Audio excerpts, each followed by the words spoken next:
Share some things that I was able to peel off a little bit in the book of Ecclesiastes. We're going to be in chapter 3, the book of Ecclesiastes, and we're going to read one verse, and I'm going to share something that I pray it will be a blessing to you. I trust that it will be, as it was for me. And every time I read scriptures, I don't know about you, but every time I read scriptures, I get more and more. Because I'm trying to search for more, and he continues to instruct, he continues to direct, and God knows I need it. God knows I need it. I'm trying to tell my wife the other day, this is what I'm trying, and you ought to be trying that, to minimize. Can't eliminate altogether regrets, but minimize your regrets in the remainder of your life. Just minimize and work on minimizing your regrets. And you look back and you don't regret a lot of things on the remainder of your life, which goes aligned with what Kathy was saying, which was, I touched up on that. This is, and now is all you have. This season is all you have. Next season is not promised. Tomorrow.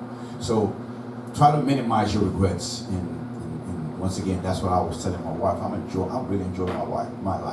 I'm enjoying my life, because, I'm taking, I'm enjoying my family. I'm enjoying the church, doing work. I'm enjoying getting tired, working. I don't complain of getting tired. I just tired because I am working, and I'm enjoying the kids. I'm enjoying the grandkids. I'm pouring on the kids of the church. I was, for the first time in my life, I was unemployed all summer. You're talking about a hard worker, unemployed. You're talking about my sister-in-law says, tells my wife, your husband works like a bull. I could work, it's just my DNA, and my dad, I'm nothing compared to my dad. My dad was, and so I got that from him. And so what you see is just a little mellowed down version of my dad. My dad was completely, and so but I like to work. So you have a worker that is got no job. So what I knew is that I needed, because I knew what I was getting into, was about to get into before I got into being unemployed. So I said, since I know me, you gotta know you. You gotta know you. You gotta know you. You got your weakness. You know what ticks you, what doesn't, what makes you laugh. You have to know you, so you put some guards. You can protect yourself from yourself. You can't just be getting into stuff and telling God to rescue you. You gotta find ways to tap around the trap. The wiles of the enemy. And so don't fall into, anyway. I know me, so I needed to put some structure. So I put some structure, I put a schedule, I text my family. We have a chat room, Tampa family. I got a Tampa family. I don't scroll down Tampa family. And I rolled out and I said at the beginning, don't count on me in the morning. In the morning, I'll be doing my stuff. I was here in the mornings, visiting, reading, studying, praying, just spending time with the Lord. I just needed that. I'll wake up in the morning, early in the morning, I would go to the gym with my wife, and very early. And then before the gym, I have my little prayer. I got my little routine. But then I'll come here in the morning. I spend the morning here, and I have my structure. And in the afternoon, I would tell my daughter and my son, I say in the afternoon, I'll grab the kids from my wife. And sometimes I will grab it with some of the church kids, and we will do things. So I told them, my kids, on this summer, that you're going to have me. Things going to be different. You're going to do homework. So I told them, I said, they're going to do homework. And so they're obviously the oldest one. So, but I told them, in the morning, I'm going to leave you home. And I left them home just about every day. Every day, I kind of saw what the class was going to be about, what the studies was going to. So I started giving them practice about the class that they're about to get into. So getting them prepped. And so Morning, I left them homework. I come here in the morning and I do this. In the afternoon, I told them in the afternoon, you're gonna have fun. That's gonna be the summer. Then from Monday to Thursday, homework. Fridays is field trip day. So Friday, that's when I would sometimes grab the kids and this and that. So I say all of that to say is, I'm enjoying my life. Go to Frank, go over there, call her, make her laugh, call her, make her laugh when she picks up the phone, this pregnancy, man. Change my daughter, man. Pray for Frankie. Pray for Frankie. It's like you gotta know, son. This is not the preaching, but this can minister to you. You have to know that right now you're not married. The woman you have is not the woman you married. You married an unpregnant woman. Right now she's pregnant, so you have to navigate now. You gotta navigate moods, morning sickness, stink, this. My wife went through all of that. You stink. I just took a shower. Anyway, but I told him, I said, this is just 9 months. After 9 months, you'll get your wife back. It's gonna be a different wife, but you'll get your kid. But it's gonna be your wife, and she's gonna go back to her normal, pretty close to her normal self. But for now, we understand that she's going through a little thing, and we just love it. I'm enjoying it. So enjoy your life. Enjoy your life. Enjoy your kids. One day, home will be empty. It's going to be empty. My home empty. It's going to be empty. She didn't want to hear it. I said, one day you're going to take second place. No, I won't. Okay. There's going to be one. He goes, Mom, I love you, but I got a date. And so that's part of, like I told Hattie Mar, it's painful, but it's a healthy pain. It's just a healthy pain. What would be an unhealthy pain? For them to stay in your home and not fly because you want to hold on to it. And now you castrated them. You made them unable to survive in society. So there's an unhealthy pain that's just going to happen. As long as it's healthy pain, then you have to withstand it and say, I could cry, but I know that this is a healthy thing that is happening. So the tears are different, right? And so that's the thing, right? Just enjoy your life, and try to minimize your regrets. If anything, that could be the message right there. But let's read Ecclesiastes chapter 3, verse 11. It says here, bless you. He says, He has made everything beautiful in His time. Also, He has said, Lord bless you. And also, He has set the world in their heart so that no man can find out the work that God made it from the beginning of the end. So we're going to concentrate on the first half of that, right? But just to give you a little thing about the second half is that God made it purposely that nobody, no scientist, no experiment, no investigation will ever find out the work that God did from the beginning to the end. So it is obvious that science and scientists will never be in agreement, will never find a common, a reasonable answer, a coherent answer, just by scientists and just investigation, because God says, I have hidden it on purpose. So, but we're going to go on the first half of this. He says that He has made everything beautiful in His time. Beautiful in His time. I made this story one time that I was making a delivery to a jail, and I was with some inmates, and they were the lifers. I thought, he said, they're not lifers. He said, well, they're lifers. I asked the guard, and the guard said, but these are the ones that behave. So they would come with the fork. I would back in. There's a whole lot of scrutiny and checking the truck underneath, on the hood, inside the back. There's a whole process. So finally you're in the place where you're inside, and the inmates come. So now you're in proximity with the inmates and you're talking, and they come with a forklift and you unload. And so while we were done, we were standing here waiting for the guard who was doing some paperwork, and I was talking to the inmate was over there. There's a couple of them here in the fence. There's a fence, and there's a lady that was walking way out there, like where that, where that building is. You can't really tell, you just can tell that it's, you can tell that, the lady, it's looked okay. Yeah. Meaning didn't look okay. That's what it means. So you can tell I'm looking at, they were whistling to the lady. And I looked, and I asked, I'm over there, I'm just having you like that? And he says, sir, anything looks good from inside this fence.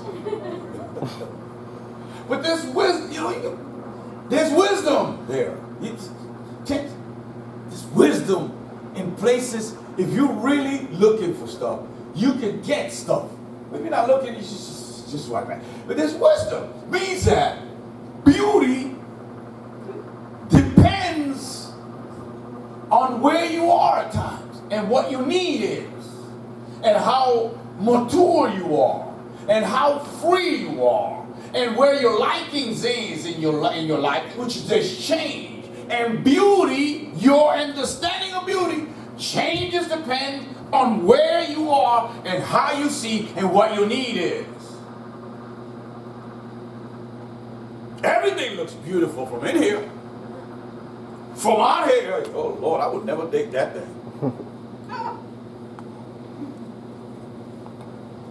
So that's a little humor, right? But and I laughed there, but on my truck, I started peeling that off, and I started seeing what the Lord was showing me with a lot that has to do with He makes all things beautiful in His time. Begin to analyze what this inmate said. So let's look at some things, right? That it hopefully will help, right? So it tells us that He makes all things beautiful, and so it talks about this ugliness, right? This ugliness in life. I'm going to just share two major points where it's ugliness. We just face ugliness. There is one that is a challenging, the ugliness of challenge, and the ugliness of pain. Those are two different ugliness. The ugliness of challenge and the ugliness of pain. It's just ugly. He says He makes all things beautiful. That means that there are some things that were not beautiful, that He made them beautiful. It's ugliness of life. The ugliness of a challenging and the ugliness of pain. Now, in the challenging side, the ugliness of challenge is your besetting sin.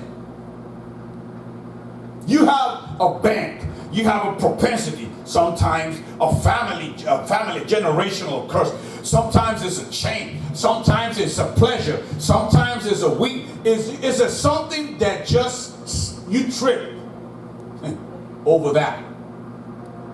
And then you get into situations that are painful or loss, or situations that are frustrating, and then you incur hurt, or you dish hurt, or there's a certain kind of loss, or a certain kind of bitter moment that you face. These are the challenging ugliness of challenge, is that you're trying to change, you're trying to conquer. He said to Cain, he says, sin is at your door.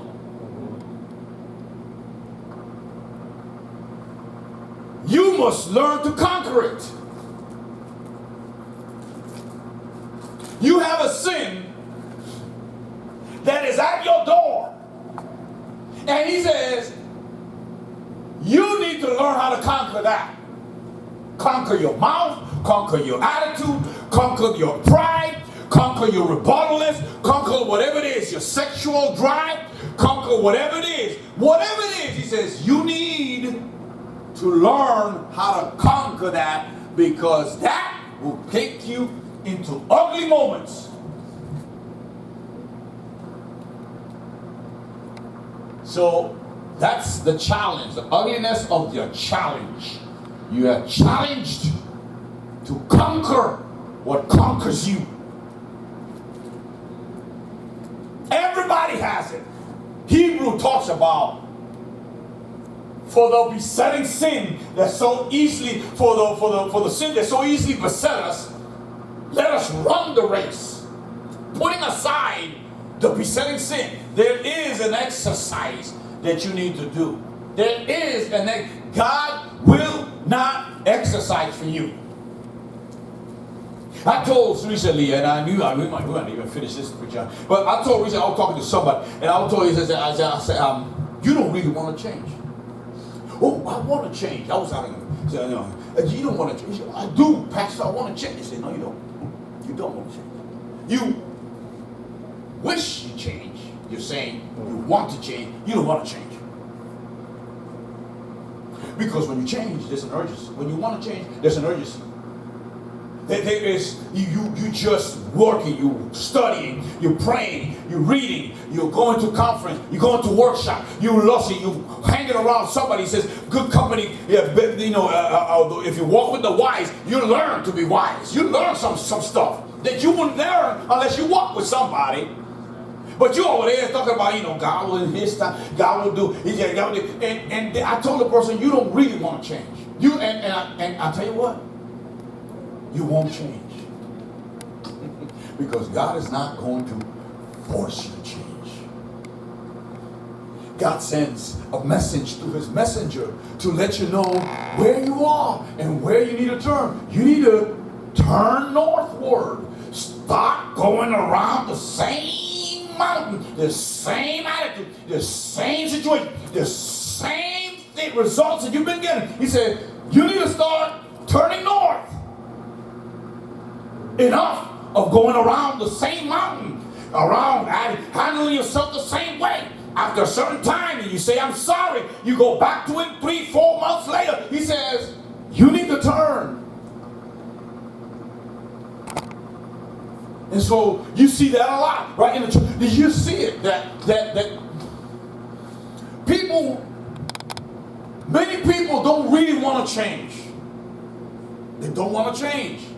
They really don't want to change because deep down inside, they're not really urgent about changing. The sad thing about the person that I was talking to, I said, you know what's sad? Is that the kids that you have still not showing what you're doing to them. Still, just wait a little while. Just don't change. If you don't want to, don't change. Later on, your kids will show you what you really taught them. You better change because it said the Bible says, it said you labor now, you rest later. But if you chill now, you're going to labor later. When they grow up, they're getting all these kinds of trouble, and they're having this marriage problem, and they're going through divorce, and they're going through all of this, and through legal problems. He said, now you labor because you chilled when you should have been laboring to change. The Bible talks about that. The righteous man, he says, the wise man rests in his old age. In his old age, he can just enjoy the fruit of the labor. I labored out of joy. He says, you will enjoy the fruits later and you will have rest. You have to look ahead. I've always taught you that. You'll be there in about 5-10 years. But you living like this is all you are and things are okay and I don't need to be so urgent because that's, I'm just, he says, wait about 10 years when they're teenagers and when they are now to themselves making decisions. He says, you have to change now. That's what I told the person. You better change now. You gotta change now. You still have time. Still have time. Still have time to correct yourself. To learn how to talk and learn how to learn how to value, learn how to enjoy, learn how to stay within what pleases God, learn how to get angry and not offend and not hurt and not devalue and not name calling and learn how to be righteously and learn. You have to teach yourself lest later on you labor. You got kids and grandkids. It's hard to change. It's hard because it's my besetting sin. It's what I've done for 30, 40, 50 years. Some of these 60 years. Boy. When I came to the Lord, I was 33. I was 33 years of experience of ungodliness. I had work to do. 33 years doing something that I was just good at it. Some of you were 20-something. You had 20-something years of experience of knowing to be you. But John says, I must decrease. I must learn to quiet down my voice, to quiet down my influence. I have to learn how to do this, and so that he can increase. But he is not going to increase if you're at the level of increase. You must learn how to decrease so that he can increase. You both are not going to increase. It's not. So you love God, yes, but you haven't decreased. You love God, yes, but you haven't changed. You love God, yeah, but you really have not really learned how to talk in a way that encourages. Stop discouraging me. I told in the Wednesday, I know we're not going to finish. In the Wednesday, I don't know if you were here or not, but I was saying, hey, you know, if you're not going to encourage, I don't mean to be offensive, but you need to shut up. Because you're going to, who are you to discourage someone else's sheep? And he will requite of you how now he has to deal with this discouragement that you caused. I'm going to deal with you. That's what he says, James says. He says, the anger, the wrath of man will not bring about the righteousness. It won't. The righteousness of God will never come through the anger that you have or display. It will. You may have good. He says, I will never use your anger to bring my righteousness into your marriage, into your children, into your home, into your boss, into your neighbor, into your church. I will never use your anger to bring about my righteousness. That's what James says. The anger of man will not bring the righteousness of God. Will not. And so I told the person, I said, as long as you remain there, then you really should not expect. Now, anyway, let's leave it there. Okay, so you need to know the ugliness of challenge. You have a challenge, and your challenge is your issue. You have an issue. I have an issue. You better learn how to keep your issue under control, lest God steps aside. You must learn to conquer your sin, Cain. You must learn. You must train yourself. You must learn. You must train how to be. You know how to be. You know. I keep coming up with so many different examples, right? I was visiting someone and they were saying how they will write about a certain car that they were saying the car was from 1963 and the brother, they had a brother, and the brother, they lived there, they're grown man, and they have their own homes, and they were texting each other, and the brother said, no, it's in 1964. And this brother said, no, it was in 1963. And then the brother over there said, no, it was in 1964 Chevy. And then the brother said, no, it was in 1963. And they started heating up over a year. Me and you, we can get caught up in the moment, right? But then, the other brother that was not as a strong believer says, let's leave it there because I'm feeling like we're back again when we were children. We're fighting. Now this is the moment where, okay, you got caught up at first, but it's almost like the Lord is telling you, I'm using him to tell you to shut up. But oh no. He had to send one more text. And now they're separate. Now they're in disagreement. Now this is the wisdom, this is the thing that I shared that with the brother. I said, what is better? For you to be right and have now to sleep in different rooms, to not talk to each other with your family member. You're all right, but you're offended now. Is that better? Or is it better for you to just, you know what, I know I'm right. I don't need to send this text. But now we're still in talking terms. That you kept your mouth shut. You can be right to yourself. You don't need to say anything. You don't need to make them feel that you're all right. You know you're right. He know you're right. Keep it to yourself. For the harmony and the unity will not be severed. It takes maturity to do that. It takes maturity. It takes you having done it before and failing and understand what will result if I do this again. Because it's not that I have not done it. It's that I have learned what that does to a relationship. The ugliness of challenge. That is the ugliness of challenge, where you are severed relationships, people that don't trust you as much, people that are hurt by you, people that have been offended by you, people that rather not be too close to you, people that kind of a little hesitant of telling you some things or trusting you with some things or hanging out with you for too long, and people that are not hesitant. It's because you've done some stuff, you've said some stuff.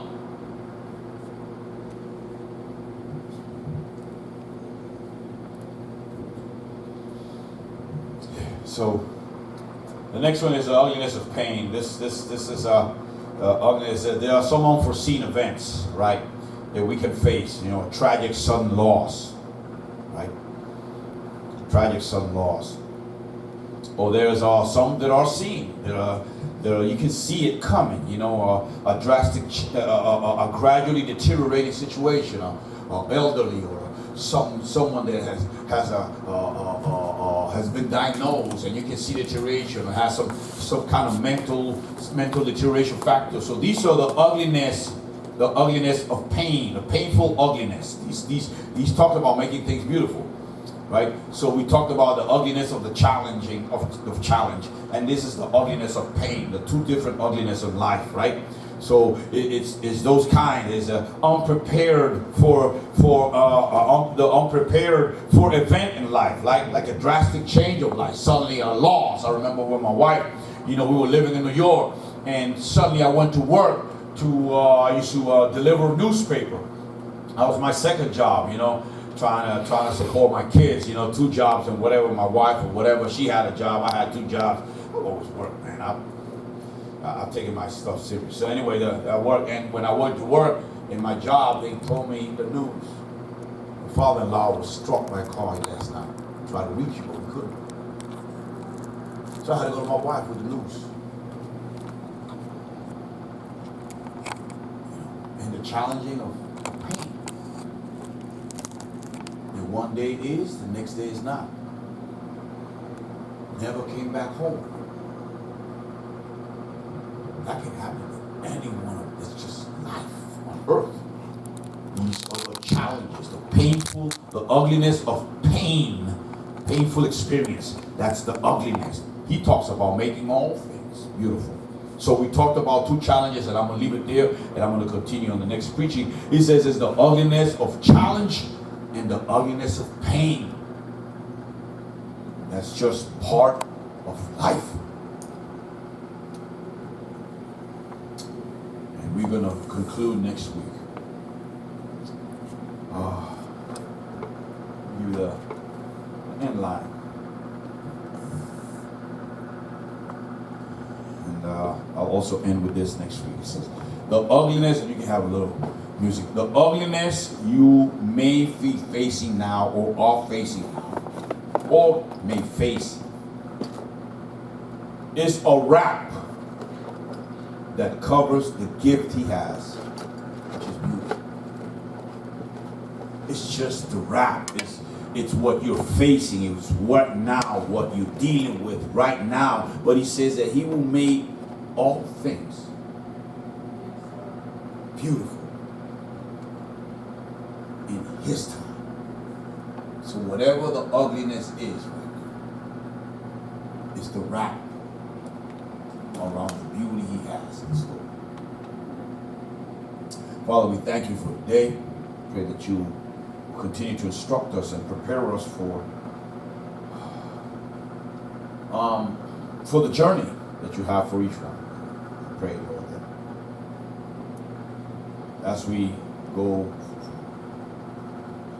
walking by faith and not by sight, that we would continue to learn to trust you, continue to learn to wait on you, continue to learn to believe in what you have promised.